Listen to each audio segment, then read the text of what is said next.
What's up, y'all? It's your girl Sakina, and I'm back with another review. This is my review for Ready to Love. This is season 10, episode 8. And we are at the point of the women introducing the men to their exes. And I just feel like this season has flown by. I mean, do your thing when it comes down to it, really, because I just feel like this season has not hit. It has not hit. Yes, it has been entertaining moments. I feel like every season there are entertaining moments, but I just keep saying it. The fact that it gets worse every season. The selection, the men, and most importantly, the selection of men is just terrible. But yeah, let's just go ahead and get into it. So Patrice is up first, and she's introducing William and Alonzo to her ex, Dro. I don't know what I expected her ex to look like, but I just did. I was kind of shocked by that. Even when Dro was like, he said to Alonzo, "Oh, I was expecting a Puerto Rican." I said, "Hell, you look Puerto Rican." But she was very nervous about her ex's reactions and felt like she would have to do a lot of apologizing on his behalf. But I will say that he did a pretty good job. So the first question he asked was, what do the men not like about Patrice? So Alonzo said that he doesn't like, what did he say? The fact that she'll ask questions for that shock value, even though he does the same thing. And it's just like, okay, you like it, but you don't like when it's getting done to you. Okay. So then William said that he didn't like the fact that she wants to tan. And Dro, the ex, was like, wait, so you mean to tell me you got an issue with something that she wants to do for herself? And William cleared it up and was like, no, it's not like that. It's just in the way that she said it, because he has a complex because he was adopted. He had that feeling of not feeling good enough. And with her saying that she's high yellow, he perceived that as her feeling like, she's not happy with who she is, or, the way that she looks. And so, the ex understood that. And then she went into what she doesn't like about the men. She doesn't like that Alonzo is basically playing all the time. She doesn't know when he's serious, and that's unsettling for her. And I can't remember what she said about William necessarily, but the ex prefers William over Alonzo. He said that Alonzo seems like a good time, but he really prefers William because he's mature, and I absolutely agree. So Mika sits down with Tommy, and she explains to him that the exes are just a no for her. She is not reaching out to anybody who has done her wrong. She's not doing that. And then with her, the father of her children, he was like, yeah, no. She's saying no because he has the mentality, if it's not about his kids, then he really doesn't have it to do. So it just wasn't something that she was willing to do. And I understand that, because when you do these meet the exes, everybody does not have an ex to introduce. It's already an uncomfortable situation. Did y'all see Patrice's body language in her face when she seen her ex? She was clearly uncomfortable. And even Maya said in the ladies' lounge that she would have to unblock one of her exes and reach out to them. So I find it very easy to believe that sometimes these exes are just not reachable because you don't want to. Okay? But Tommy said that he is going to step in. He still wants her to go on a date with these guys, and he's going to, act as an ex, or act as, person to ask the right questions. I said, this is a good idea, but with the wrong person, because Mika's guy is not here. So I feel like this is just a waste. But yeah, we move on to Vanessa introducing Dominique and Chaz to her ex. So they met through the guy's mom. His mom and Vanessa were co-workers. And so Dominique was like, I had a situation like that, and me and the woman became intimate, and it was basically hard for them to maintain a friendship after that. And Vanessa had to mental note that, because she's like, yeah, I'm feeling like it's hard for him to believe that we could still be friends in this space. And she even had to clarify that we're not besties, but yes, we keep our distance, but we still keep in touch. So yeah, girl, just keep that in mind for sure. So then we go over to Maya, And she said that this is definitely a hard situation for her to be in because she feels like her ex very much so still has feelings for her. But she's introducing him to Justin and William. So the ex asked William, he's been married twice. So does he feel like it'll be any different if he were to get married to Maya? And he was like, yes, because he wants to do it forever. That's the only reason. And so the ex was like, okay, so the other 2 times that you got married, it was it with the intent of forever? I said, okay, you got his ass with that, because that's a good ass question. And he even had to chuckle a little bit. William did, like, yeah, because what you said was definitely some bullshit. So he said that he has feelings for Maya and all of that. But it's just kind of like, yeah, with that comment, I would have liked for William to take a little bit more accountability. I was expecting him to say, it would be different. Marriage this go around would be different because I've evolved. I'm more accountable for my actions. Something else that will make sense. But I ain't like his response. Back over with Vanessa. I typically just watch it and then like sum it up in one scene. But I don't know. I'm not doing that today. I don't really know why. But yeah, so back with Vanessa and them, they talk about kids. We know that Dominique wants kids, but he said that he's okay with playing stepdad too. Okay, so even with him saying that, I feel like he needed to clear that up a little bit more. Like, yes, I want kids, and I'm also okay with being a stepfather in addition to wanting to have kids. I don't know. Like, do y'all get what I'm saying? Like, be clear that he's okay with being a stepdad, but also being clear that he wants kids, or do y'all feel like he was clear with what he said, period? Okay. And then Chaz, he said that everything is good to go in his life. So at this point, he's ready for a wife, and he's very intentional and honest with Vanessa. They connect intellectually, spiritually, physically, mentally, all of that. And she came out her mouth and was like, I agree. Be Team Chaz, because I just don't see it between you and Dominique. Now, back over to Maya, her ex, William, and Justin. The ex asked Justin what he does. He's a PE teacher. So he was like, okay, so did y'all discuss income? And Justin was like, well, I mean, do we need to? Yes. What do you mean? Eventually, that will be the topic of discussion. So he said that he makes under 100K. Is that okay? And she was like, she does want an ambitious man, but she does have her own money. And in his confessional, Justin tried to make it seem like it was an issue that the ex asked about that. No, that's where your insecurities are starting to peek out, because he asked a simple question, and it's up to you to take it how you want to take it. Because now it sounds like you trying to run away because you feeling like she gonna be after your money. Please. She know what comes with being a damn PE teacher. Child, So, William said that he is not rich, but he does have he is a 16-year military vet, and he has other sources of income. And so he cracks a little jokey joke about asking her for some money.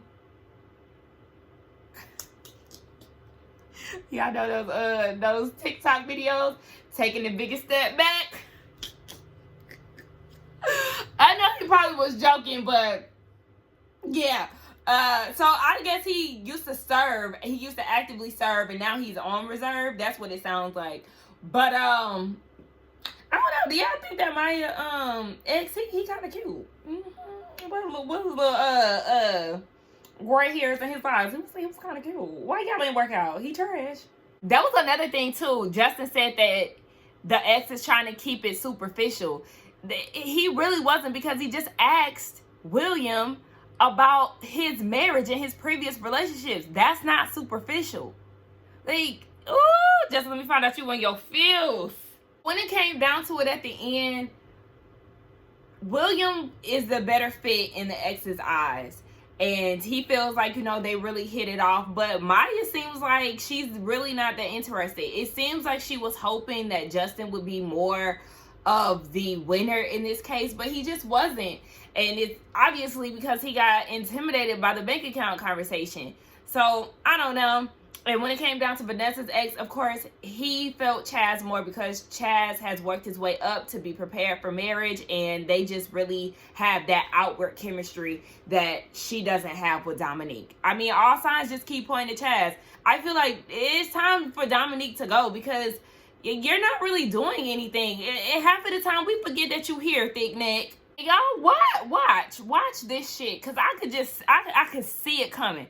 So watch it play out like this, where Justin is now questioning whether or not Maya wants somebody like him. So then suddenly all of his attention is going to go into Rashina.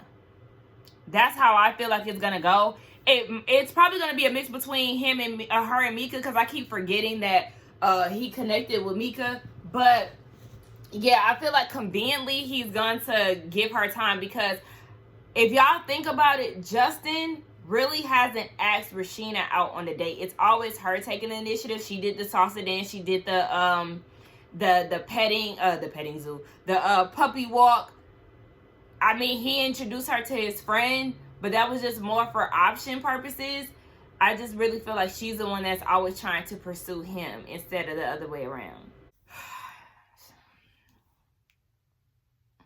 Speaking of Rashina,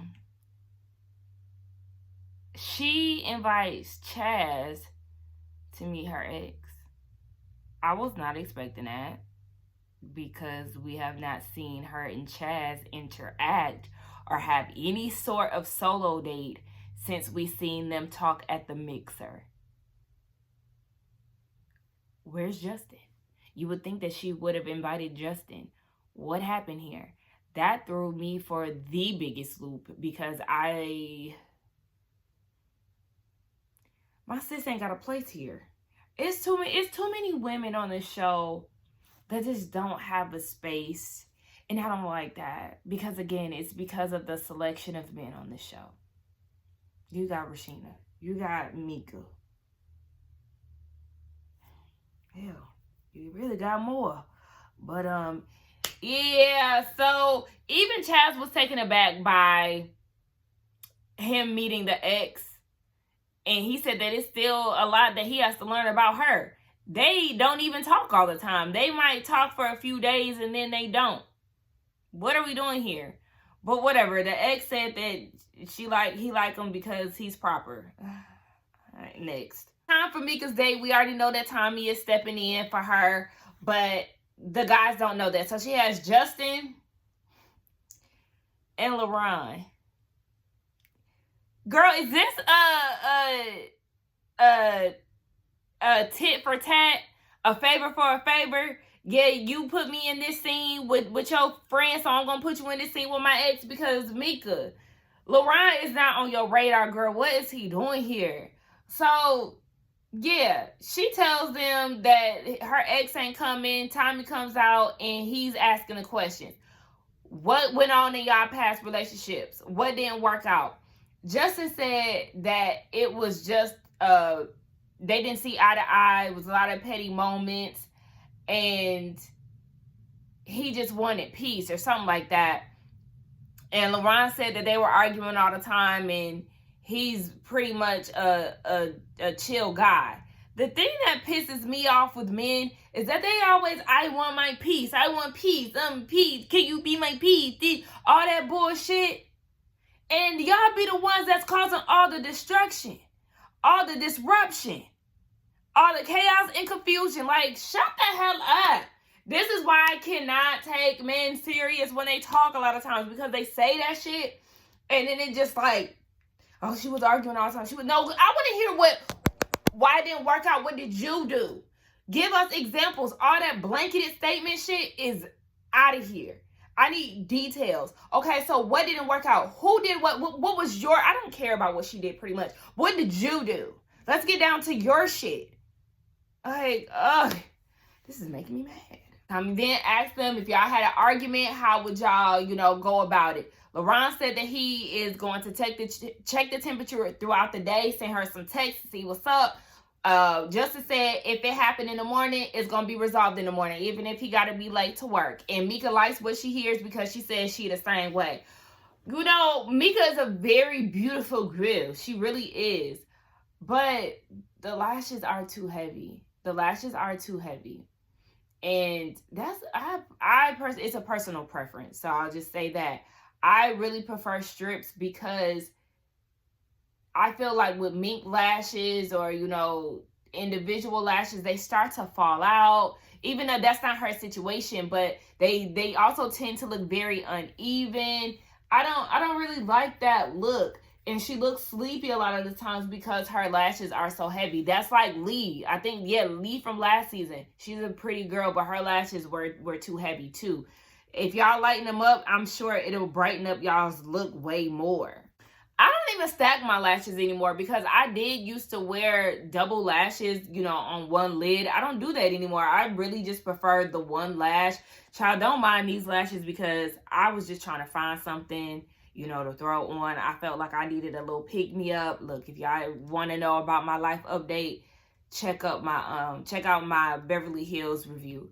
But yeah, these dusty old lashes. Look, I ain't got no business talking about nobody's lashes because I literally just found these in the drawer and put something on so I could just, you know, feel a little better. But anyway, LaRon asked Mika why her last relationship didn't work, and she said that she felt like he was entertaining other women and she never really had him. He was also a gamer, so he played the game a lot and it was excessive.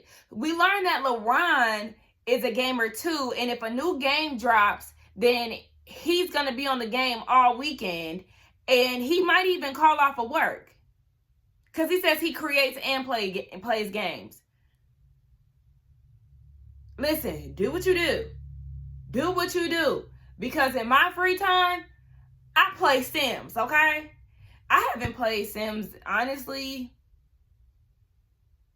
I haven't played it like consecutively in like a month. I'll go through spats or phases where I might play for, you know, a month, and not even like I'm on it all day or it's, you know, taking me away. I ain't going nowhere because I want to play. Child, please, I am not 12. But, you know, I play it in my free time when I feel like playing it. And then there's times where I go months without playing it. So I'm kind of like in that stage also because, you know, I'm planning a trip and all this stuff. So anytime I am on my laptop, it's because I'm focusing on, you know, planning a trip or something like that.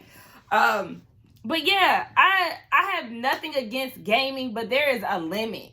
There is literally a limit that you have. And if you're that connected to the game to where you're calling off, that just would be a no for me. Find you a gamer girl, because it just wouldn't be me. Justin asked her what some of her weaknesses.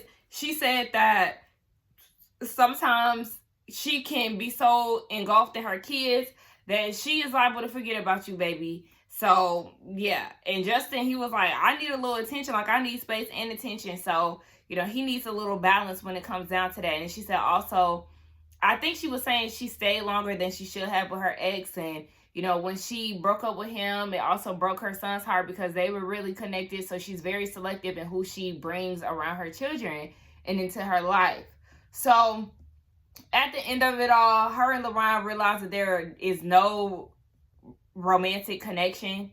Child, you already knew that before even inviting him there. You knew that. You knew that from the jump. Even when he invited you to meet his friends, you knew that. And her and Justin, I guess they just gonna keep entertaining each other. But LaRon, you're another person that's just lingering. It's a lot of lingerers. Alonzo took Patrice out on a date because he wants her to see his serious side. Now, when she mentioned that she was unsure of when he was serious and when he wasn't, when they went on the date with her ex, he was like, basically, that comes with time. So I gotta wait around for you to be serious? When he said that, I was like, boy, bye. So he takes her to this museum and had the nerve to say that he shut it down. Baby, you ain't shut down shit, okay? Shut it down. The network shut it down, okay? Oh my God. Y'all went after hours, child. Anyway, so I really wasn't paying attention at this point. I just started scrolling on Instagram, to be honest, because I just can't take Alonzo serious. Even when he was talking to her, it just did not come off serious to me. So, yeah. he played a joke, you know, because he can't help himself, and act like he was about to get down on bended knee. He was like, oh, just about to tie my shoe. Next. So they get down to Tommy's lounge, and they talk about their dates with the men and who their exes chose for them, and then they get into who they're not interested in. Alonzo and Dominique were the two that were listed. Listen, the lady said with Dominique, child, they forget that he there. And so do we as the audience. So that tells you all you need to know. We know that Patrice is going to keep Alonzo, and Dominique is going to be the one to go, as he needs to. He should have did a double elimination, because LeBron really about to sit here and waste his time when they go down to the overnight retreat. Yes, Trendy, they actually sent him home. So Dominique, bye. He said that he wouldn't change anything different. And it's just like, okay, well, okay. Anyway, y'all, I'm tired now at this point, so I'm about to wrap this up. Let's get in the comments and talk. Don't forget to like, comment, and subscribe to my channel, and I will see y'all in the next one. Bye.